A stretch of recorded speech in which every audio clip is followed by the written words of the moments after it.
우리 계산교회가 학교를 사랑해 주시고 또 관심 가져 주시고 또 늘 이렇게 물질적으로 후원해 주셔서 학교를 대표해서 감사의 말씀드리고요. 저는 몇 년 전에 한번 또 우리 총신주일 때 와서 말씀을 나눈 적이 있는데 다시 와서 여러분들과 함께 하나님의 말씀으로 은혜를 나누게 되어서 감사하게 생각을 합니다.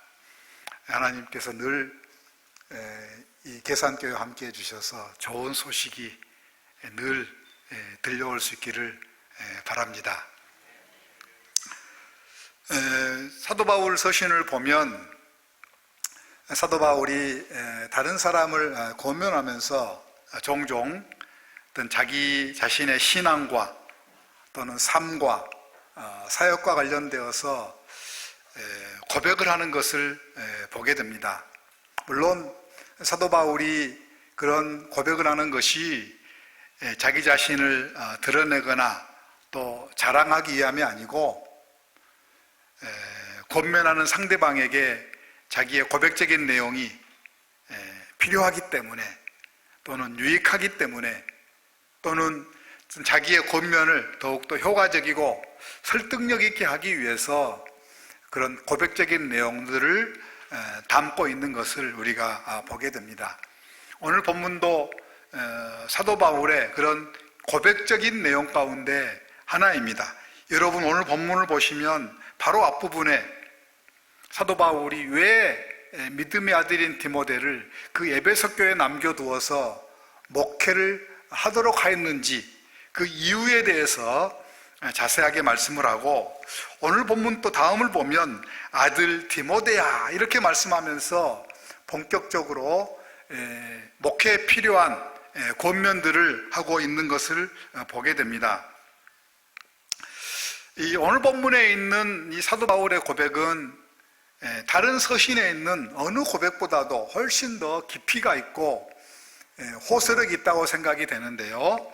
그거는 사도 바울 생애 전체를 거쳐서 이 디모데전서와 디모데후서 그리고 디도서는 가장 마지막에 쓴 서신으로 알려져 있는데 그 인생 전체를 통해서 느끼고 경험했었기 때문에 그런 경험이 축적되어서 나온 고백이기 때문에 아마 다른 어느 고백보다도 깊이가 있고 호소력이 있지 않나 이렇게 생각이 됩니다.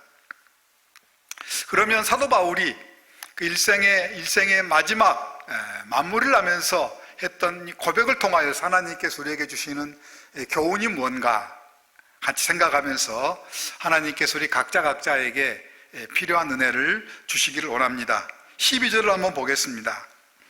나를 능하게 하신 그리스도 예수 우리 주께 내가 감사함은 나를 충성되이 여겨 내게 직분을 맡기심이니 이렇게 말씀을 하고 있습니다. 사도 바울은 가장 먼저 하나님께 감사한다. 특별히 하나님께서 나에게 직분을 맡겨주신 것 감사한다. 그 감사의 고백을 하고 있는 것을 볼 수가 있습니다. 사실 인간적인 관점에서만 보면 하나님께 사도 바울을 부르셔서 직분을 맡기신 것 별로 감사할 조건이 아니었습니다. 왜냐하면 하나님께 사도 바울을 불러서 그 직분을 맡겨주셨는데 그 직분을 감당하는 과정 가운데에서 사실 사도 바울이 칭찬받고 대접받는 일은 거의 없었습니다. 오히려 오해를 받고 또 고난받고 핍박하는 것이 사도 바울이 그 직분을 감당하면서 겪었던 경험이었습니다. 고린도후서 11장을 보면 사도 바울이 이렇게 고백합니다. 내가 감옥에 수없이 많이 갇혔다. 40에 한 번 감한매를 내가 5번 맞았다. 태장으로 3번 맞았다. 내가 돌로 1번 맞았다. 또 그 당시에는 이 배를 타고 선교지로 가고 그랬었는데 3번이나 배가 파손당했고 내가 그 중에 한 번은 일주일 동안 무의식 가운데 있었던 때도 있었다. 이렇게 고백하고 있습니다. 그러니까 사도 바울의 그떤 과거에 자신의 어떤 위치를 생각해 보면 감사할 조건이 아니었고 오히려 원망하고 불평하고 탄식할 그런 일들이 사도 바울 생에 일어났습니다. 사도 바울이 가장 먼저 일생을 마무리하면서 하나님께서 나에게 직분 맡겨주신 것 내가 감사한다, 감사의 고백을 하고 있는 것을 볼 수가 있습니다. 우리가 사도 바울 전체 서신을 놓고 보면 사도 바울이 왜 하나님께서 자기에게 직분 맡겨주신 감사했는지 여러 가지를 우리가 이야기할 수가 있는데, 오늘 본문을 보면 사도 바울이 그렇게 감사할 수 있었던 그 이유를 우리가 본문을 통해서 발견할 수가 있습니다. 다시 12절을 한번 보겠습니다. 앞부분을 보면 사도 바울이 예수님께 감사하는데 그 예수님을 수식하는 표현이 있습니다.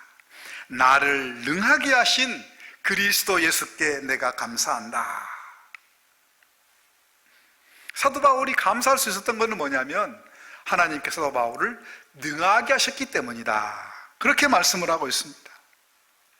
그가 맡겨진 사역 감당하면서 힘들고 어려웠지만, 때로는 많은 죽을 고비를 넘겼지만, 그의 사역의 과정 가운데에서 그의 삶 속에서 사도 바울이 그 능하게 하신, 그 전능하신 하나님을 경험할 수 있었다, 이렇게 고백하고 있는 것입니다.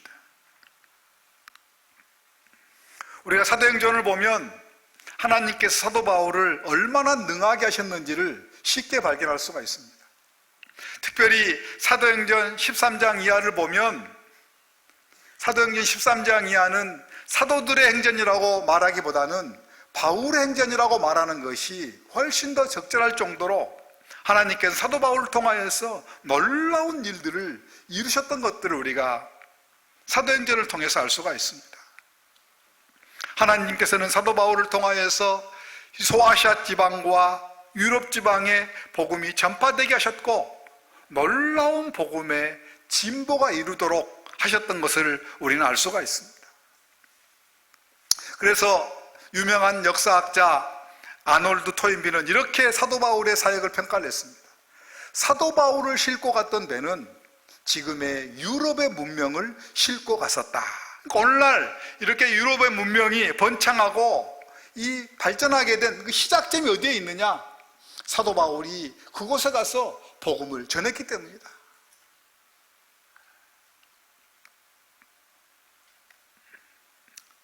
사랑하는 여러분, 사도 바울을 능하게 하셨던 그 하나님은 지금도 우리를 능하게 하기를 원하시는 하나님이신 줄로 믿습니다.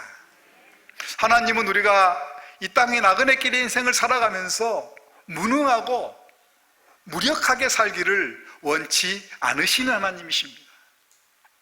우리가 직장에서 직장 생활을 할 때, 또 우리가 사업을 할 때, 또 부모로 세상을 살아갈 때, 또 학생으로서 공부할 때, 하나님은 우리가 사도 바울이 경험했던 그 능하신 하나님을 경험함으로 말미암아 유능한 사업가, 유능한 직장인, 탁월한 부모, 탁월한 학생이 되기를 원하시는 줄로 믿습니다. 그러면 어떻게 해서 우리가 그 능하신 하나님을 경험할 수 있을까? 오늘 본문 13절부터 제가 한번 읽어보겠습니다. 내가 전에는 비방자요, 박해자요, 폭행자였으나 도리어 무엇을 입은 것은, 긍휼을 입은 것은 내가 믿지 아니할 때에 알지 못하고 행하였습니다. 우리 주의 무엇이 은혜가 그리스도 예수 안에 있는 믿음과 사랑과 함께 넘치도록 풍성하였도다. 미쁘다 모든 사람이 받을 만한 이 말이여, 그리스도 예수께서 죄인을 구원하시려고 세상에 임하셨다 하였도다. 죄인 중에 내가 개순이라. 그러나 내가 무엇을 입은 까닭은 긍휼을 입은 까닭. 13절부터 제가 방금 읽었던 이 부분까지 여러 가지 많은 내용이 있지만 두 개의 단어가 두드러지는 것을 볼 수가 있습니다. 하나는 긍휼이라고 하는 단어고 또 하나는 은혜라고 하는 단어입니다. 이 긍휼이라고 하는 단어는요, 헬라 말로 엘레오스라고 하는 말인데, 이 원래의 그 언어의 의미를 좀 충분히 잘 드러내지 못한 것 같아요. 궁이라고 하는 말이 주는 우리말의 뉘앙스는 뭐냐면 좀 단순하게 불쌍히 여긴다, 이런 의미인데, 이 언어를 보면 우리말로 조금 더 언어에 맞게 번역을 하다 보면 언약적인 사랑이라 이렇게 번역하는 것이 조금 더 언어에 가깝지 않을까, 이렇게 생각을 합니다. 언약적인 사랑이 뭐죠, 여러분들? 하나님 우리를 언약적인 사랑으로 사랑하신다. 그럼 무슨 말이냐면, 우리가 부족함에도 불구하고, 실수함에도 불구하고, 하나님을 때로는 배반함에도 불구하고 하나님 우리를 변함없이 사랑하는 그 사랑을 이야기할 때 우리가 하나님 우리를 언약적인 사랑으로 사랑하신다, 이렇게 말씀하는 것입니다. 하나님은 이스라엘 민족을 언약적인 사랑으로 사랑하셨습니다. 또 은혜라고 하는 말은 무슨 말이죠? 잘 알고 있는 것처럼 은혜라고 하는 것은 값없이, 조건 없이, 또는 자격이 없는 사람에게 거저 주시는 선물을 이야기할 때 우리가 은혜라고 하는 단어를 쓰는 것입니다. 그러니까 하나님의 긍휼함이 나에게 임했다, 하나님의 은혜가 나에게 임했다. 사도 바울이 이렇게 고백하는 것은 자기가 잘나서, 자기가 똑똑해서, 자기가 조금 사용할 만해서 하나님이 자기를 부르셔서 하나님의 일꾼 삼으시고 능하게 하신 것이 아니라는 것입니다. 오늘 본문에도 보면 13절에 내가 전에 비방자였고 박해자였고 폭행자였다는 것입니다. 또 15절 뒷부분을 보면 내가 죄인 중에 내가 가장 나쁜 사람이었다는 것입니다. 그런데 하나님께서 자격이 없는 나를 아무런 조건 없이 거저 주시는 선물로 나를 구원하셨고, 또 구원을 베푸신 다음에도 내가 주님을 실망시키기도 하고, 때로는 내가 실수하기도 하고, 내가 죄를 범하기도 하고, 때로는 하나님께서 심히 실망시키는 그런 모습을 보였지만, 하나님께서 그럼에도 불구하고 변함없이 사랑하는 그 언약적인 사랑으로 말미암아 내가 내 사명 잘 감당할 수 있었고 하나님의 놀라운 능력을 경험할 수 있었다, 지금 이렇게 고백하는 것입니다. 실제가 그렇습니다, 여러분. 우리 기독교 2000년 역사에서 대부분의 사람들이 가장 위대하게 쓰임받은 사람 한 사람 뽑으라면 사도 바울을 뽑습니다. 여러분 생각해 보세요. 우리 기독교 2000년 역사를 볼 때 사도 바울이 가장 똑똑한 사람이었습니까? 사도 바울이 가장 많이 배운 사람이었습니까? 사도 바울이 인격적으로 가장 훌륭한 사람이었습니까? 그렇지 않죠. 얼마든지 사도 바울보다도 많이 배우고, 얼마든지 사도 바울보다도 유능하고, 얼마든지 사도 바울보다 인격적으로 훌륭한 사람들이 있었습니다. 그러면 왜 사도 바울을 하나님께서 택하시고 부르셔서 하나님의 위대한 사역에 동참케 하셨나요? 하나님의 언약적인 사랑과 은혜라고 하는 개념을 거기에 대입시키지 않으면 해결할 수가 없는 것입니다. 하나님의 언약적인 사랑과 은혜로 말미암아 사도 바울이 하나님 앞에서 부름을 받았고 또 쓰임을 받을 수가 있었다는 것입니다. 여러분, 사도 바울만 그런 게 아닙니다. 성경을 보면 하나님께서 세상에 미련한 사람을 택해서 세상에 지혜 있는 사람을 부끄럽게 하신다. 세상에 부족한 사람을 택해서 세상에 똑똑하고 잘난 사람을 하나님께서는 부끄럽게 하신다는 것입니다. 실제로 성경 전체를 보아도 그런 예가 많습니다. 우리 기독교 2000년 역사를 보아도 우리가 얼마든지 그런 예를 쉽게 찾아볼 수 있습니다. 오늘날 우리 주변에서도 우리가 그런 예들을 쉽게 찾아볼 수 있습니다. 제가 몇 가지만 좀 이야기하겠습니다. 성경을 보면 여호수아 2장을 보면 라합이라고 하는 사람이 나옵니다. 여러분, 라합이라고 하는 사람은 유대인이었습니까? 이방인이었습니까? 이방인이었습니다. 유대인들은 이방 사람들을 사람 취급도 하지 않았습니다. 또 라합이라고 하는 사람은 남성이었습니까? 여성이었습니까? 여성이었습니다. 여러분, 예수님 시대 성경을 보면 여성들은 사람 숫자를 셀 때 숫자에 포함되지 않았습니다. 그렇다고 해서 라합이라고 하는 사람이 도덕적으로 윤리적으로 아주 탁월한 사람이었습니까? 아니었습니다. 우리가 흔히 기생 라합이라고 합니다. 기생 라합. 그러니까 이방인이었죠. 또 여성이었죠. 도덕적 윤리적으로도 내놓을 것이 없는 사람이었습니다. 하나님은 그 여인을 택해서 위대한 예수님을 통해서 이루어지는 그 위대한 구속의 통로로 라합이라고 하는 여인을 사용하셨던 것을 성경은 우리에게 말씀해 주고 있습니다. 여러분 보십시오. 예수님의 12제자를 보십시오. 여러분, 예수님 12제자 가운데 세상에서 탁월한 사람 없었습니다. 다 우리하고 똑같은 보통 평범한 사람들이었습니다. 예수님이 그 12를 불러서 그들을 훈련시키시고 오늘날 우리에게까지 복음이 전파되는데 그들을 귀하게 사용하시는 것을 우리는 볼 수가 있습니다. 특별한 사람들이 아니었습니다. 우리 주변을 보십시오. 참 불가사의한 일들이 있는 것을 보게 됩니다. 저희 주변에 많은 목사님들이 계시는데요, 종종 어떤 분들은 야, 저분 목회 잘할 것 같다 하는데 목회에 어려움 당하는 분들이 있고요, 야, 어떻게 저 사람이 목회를 할까 그러는데 목회를 잘 하시는 분들이 있는 것을 우리는 우리 주변에서 발견할 수가 있는 것입니다.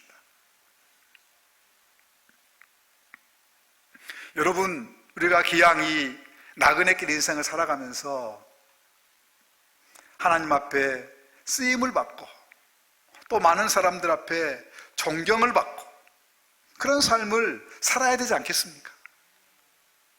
어떠면 가능하죠? 하나님의 언약적인 사랑과 은혜를 경험하게 되면, 하나님의 은혜와 언약적인 사랑이 우리에게 임하게 되면 우리도 하나님 앞에서 쓰임받을 수 있고 많은 사람들 앞에 존경과 존귀함을 받게 될 줄로 믿습니다. 그런데 우리가 해야 될 일이 한 가지가 있어요. 우리가 성경을 한번 찾아보겠습니다. 히브리서 4장 16절. 잘 알고 있는 말씀인데요, 다 같이 한번 읽어보도록 하겠습니다. 히브리서 4장 16절 시작. 그러므로 우리는 긍휼하심을 받고 때를 따라 돕는 은혜를 얻기 위하여 은혜의 보좌 앞에 담대히 나아갈 것이니라. 아멘. 여기도 이 긍휼이라고 하는 단어가 나오고요, 은혜라고 하는 단어가 오늘 본문에 있는 언어가 보면 똑같습니다. 너희들이 하나님의 언약적인 사랑을 경험하기를 원하느냐? 너희들이 하나님께서 거저주신 선물 은혜를 받기 원하느냐? 너희가 할 일이 있다는 것입니다. 그건 뭐냐면 은혜의 보좌 앞에 담대히 나아가야 된다는 것입니다. 하나님은 우리에게 다양한 은혜의 방편들을 주셨어요. 이렇게 예배드리는 것 은혜의 방편입니다. 기도하는 것 은혜의 방편입니다. 하나님의 말씀을 읽고 공부하는 것 은혜의 방편입니다. 전도하는 것 은혜의 방편입니다. 선한 일을 하는 것 다 은혜의 방편들입니다. 그런 은혜의 방편들을 활용해서 담대하게 주님께 나아오는 것이 우리에게 필요하다는 것입니다. 이 담대히라고 하는 말을 제가 한번 언어를 찾아봤더니요, 크게 두 가지 의미가 있더라고요. 하나는 있는 모습 그대로, 이런 의미가 있어요, 담대히라고 하는 말 속에. 또 하나는 용감하게. 조금 더 쉽게 알아듣기 쉽게 이야기하면 좀 뻔뻔하게.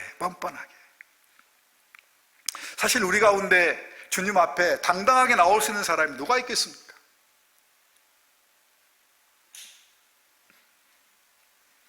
우리가 부족하면 부족한 모습 그대로, 연약하면 연약한 모습 그대로, 때로는 하나님 앞에 참 많이 부족하고 늘 주님을 실망시켜서 난 도저히 염치가 없어 주님 앞에 못 나가겠다, 그런 생각이 들 때에도 참 인간적으로 보면 뻔뻔하지만 뻔뻔하도록 주님께 나오는 것이 필요하다는 것입니다. 하나님이 주신 다양한 은혜의 방편들을 통하여서 도저히 하나님 앞에 나올 수 없는 우리지만 우리의 있는 모습 그대로, 부족한 모습 그대로, 또 인간적으로 보기에는 뻔뻔하게 생각된다고 할지라도 용기를 내서 주님께 나아올 때 주님께서는 우리에게 필요한 은혜와 언약적인 사랑을 우리에게 베풀어 주신다. 성경은 우리에게 그렇게 말씀하고 있습니다. 저는 우리 모두가 다 사도 바울처럼 하나님의 은혜와 언약적인 사랑을 경험함으로 말미암아 사도 바울처럼 하나님은 나를 능하게 하신 분이다, 그렇게 고백할 수 있는 복된 성도들이 되기를 주님의 이름으로 축원합니다. 그러면 하나님께서 왜 그렇게 사도 바울에게 은혜와 언약적인 사랑을 베풀어 주셨을까? 제가 16절 다시 한번 보겠습니다. 그러나 내가 긍휼을 입은 까닭은 예수 그리스도께서 내게 먼저 일체 오래 참으심을 보이사 후에 주를 믿어 영생 얻는 자들에게 본이 되게 하려 하심이라. 왜 하나님께 사도 바울에게 그런 언약적인 사랑과 은혜를 베풀어 주셨느냐? 후에 주를 믿어 영생 얻는 자들에게 본이 되도록 하기 위해서, 하나님의 위대한 구원의 한 샘플이 되도록 하기 위해서 하나님께서 그렇게 하셨다는 것입니다. 우리가 어때요? 바울을 생각만 해도, 성경을 통해서 바울을 보기만 해도 하나님은 참으로 놀라우신 분이구나, 하나님은 사랑이 풍성하고 은혜가 넘치시는 분이구나 알 수 있는 것처럼, 그 목적을 위해서, 그 본이 되도록 하기 위해서, 위대한 구원의 한 샘플이 되도록 하기 위해서 하나님께서 그렇게 놀라운 은혜와 언약적인 사랑을 베푸셨다는 것입니다. 하나님은 우리도 위대한 구원의 진리의 한 본이 되기를 원하시는 줄로 믿습니다. 본이 되기를 원해요. 여러분, 요즘에요 말로 전도가 안 됩니다. 아이들 말로 신앙교육 잘 안 됐습니다. 우리를 통해서 살아계신 하나님이 보여져야 되는 것입니다. 우리를 통하여서 예수를 믿는 것이 얼마나 기쁜 일이고 얼마나 감사한 일인지를 우리를 통해서 보여줘야 될 줄로 믿습니다. 우리 아이들 억지로 강요해서 그 아이들이 신앙생활하지 않는 것입니다.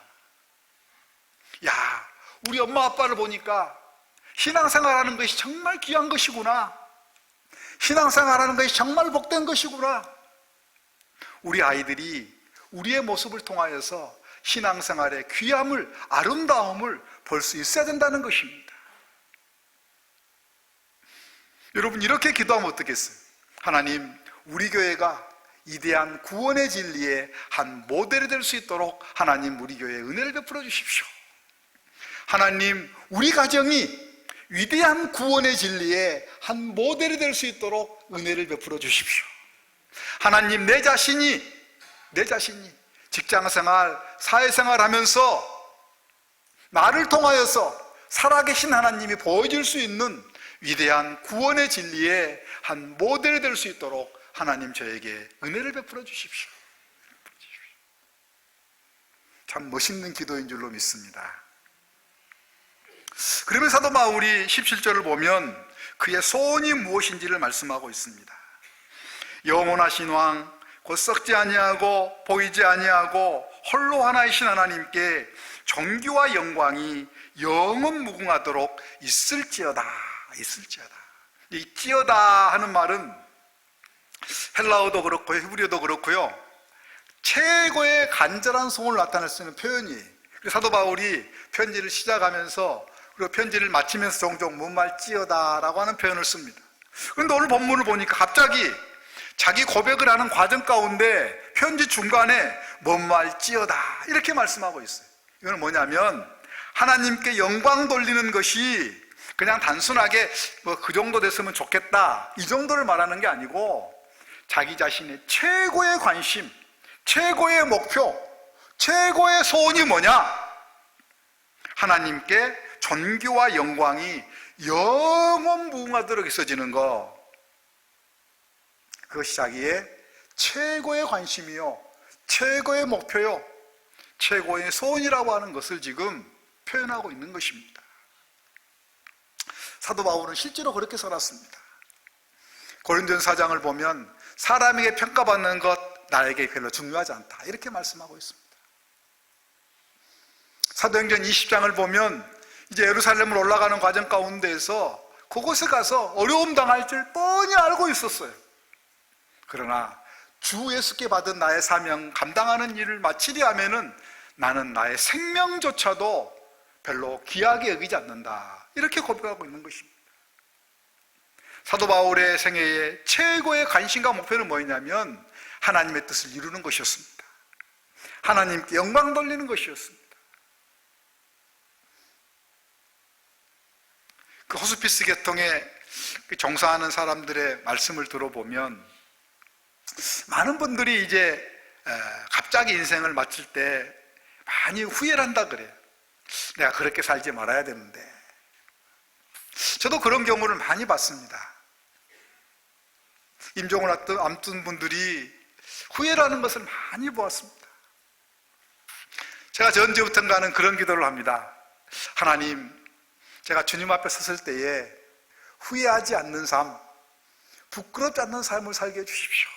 그리고 이제 가능하면, 저도 많이 부족하지만 하나하나 결정할 때마다, 행할 때마다 주님 앞에 섰을 때에 후회하지 않고 부끄럽지 않는 삶을 살기 위해서 나름 제가 최선을 다하고 있습니다.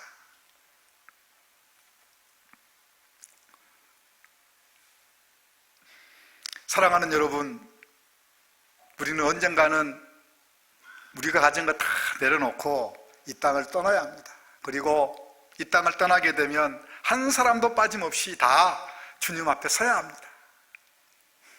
이 땅에 살았던 삶의 내용을 가지고 주님께서 우리를 평가하실 것입니다.